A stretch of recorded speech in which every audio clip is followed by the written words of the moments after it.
Today's project is the removal of this old cast iron pipe. It is cracked, and I'm going to show you today how to remove old cast iron pipes. So here's our pipe. You see it? So how do you think I remove this? What kind of tools do you think I need? Bam! Can you see that? Get in the light. Bam! An axe, mullet, whatever, sledgehammer, they'll all do the trick. It goes up through the roof. Let me show you.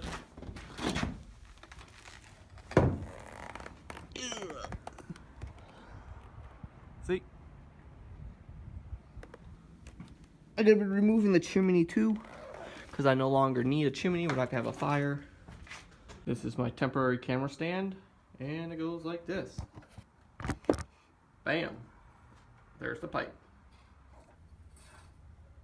The first thing you're going to want to do to remove a cast iron pipe is to strap it up with this steel. It's used for cast iron pipes. It's not the plastic stuff. You're going to want the steel stuff because this is really heavy. You're going to want to strap it in a couple of locations because you don't want it to drop when you're breaking it. Right now there's no straps on this anywhere. Maybe one in the basement. I don't even think it has that, but I will place some.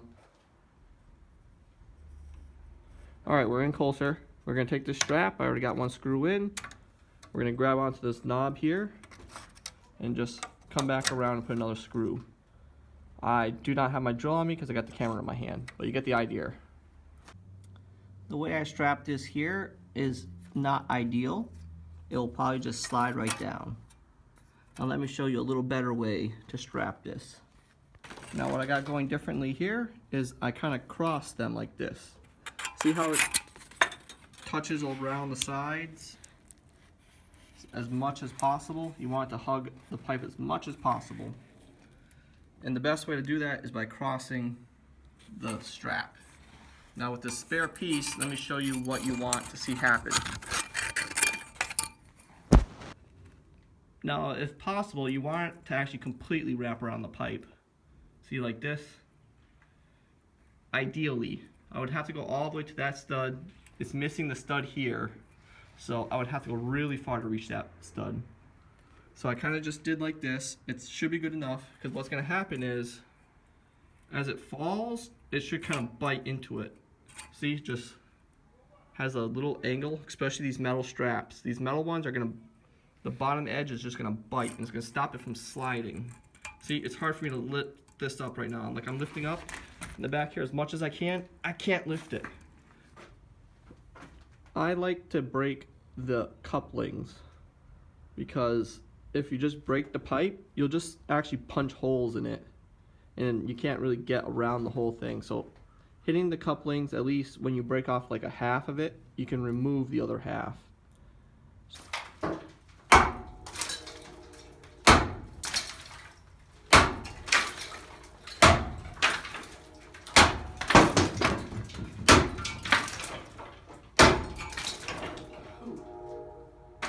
And that's broken. Like I said, the coupling came free. I will get in closer for you. Okay, you see how the pipe itself has a big section missing? Well, that's not enough to remove the pipe. But the coupling, it has a big section missing. But as you can see, it's still pulled away. That's why I target the couplings, so you don't have to work all the way around the pipe. You can just break the coupling and it'll just, this is free now. What's holding in place is the rubber seal for the roofing, so that's holding that from sliding down, and it's still resting on this. Forgot to put my gloves on last time because operating a camera you kind of need your fingers, so putting my gloves now. Make sure you like and subscribe.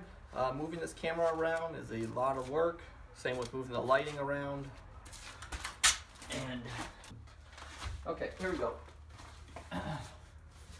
Remove loose debris if you can. Okay. Don't want unnecessary stuff going in your eyes.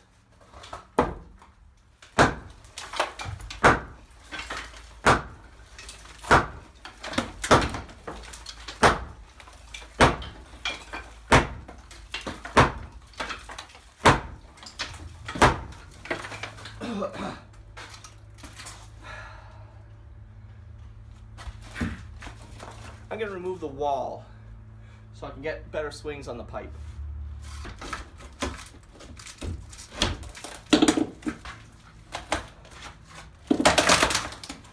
Obviously this isn't weight supporting wall. It wasn't even tied into anything. The guy that did the plumbing cut this rafter anyway. This isn't supporting. Get out of my way real quick.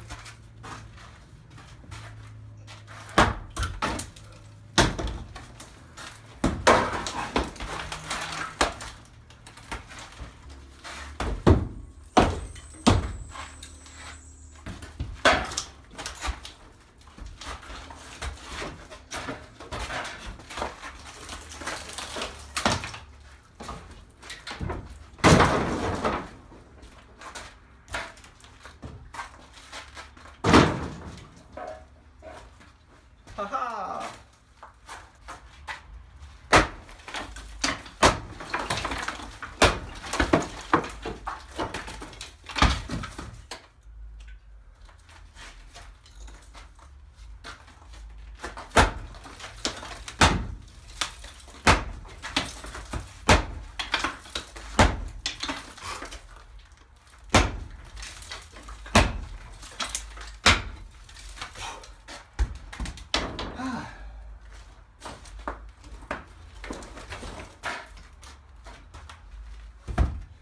Good thing I got straps in the basement, because this strap just became useless. This right here is lead. I'm probably just going to use a Sawzall and cut it out. See, they use lead because you can just make the turn for ceiling clearance. So you can just turn lead very soft, very easy to turn. Probably just going to cut it right here, remove it out. See how soft lead is? I just twisted that piece out. Didn't even need to cut it. Alright. Okay, I've decided to actually not cut the lead because that'll create lead dust. It'll get on my hands and on my face. So I'm going to actually just smash it with the axe.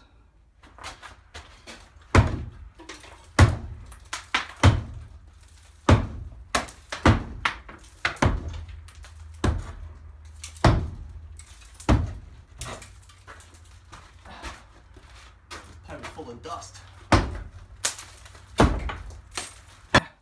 And like magic, we're now in the basement. Instead of smashing this to pieces, I'm just going to take this rubber coupling off. It's PVC to cast iron. They did some repairs down here before. Simply taking this off and that'll disconnect everything. And there's our hole to the outside. Now if you're going to try this without safety straps, start from the top, work your way down, remove the pieces as you go.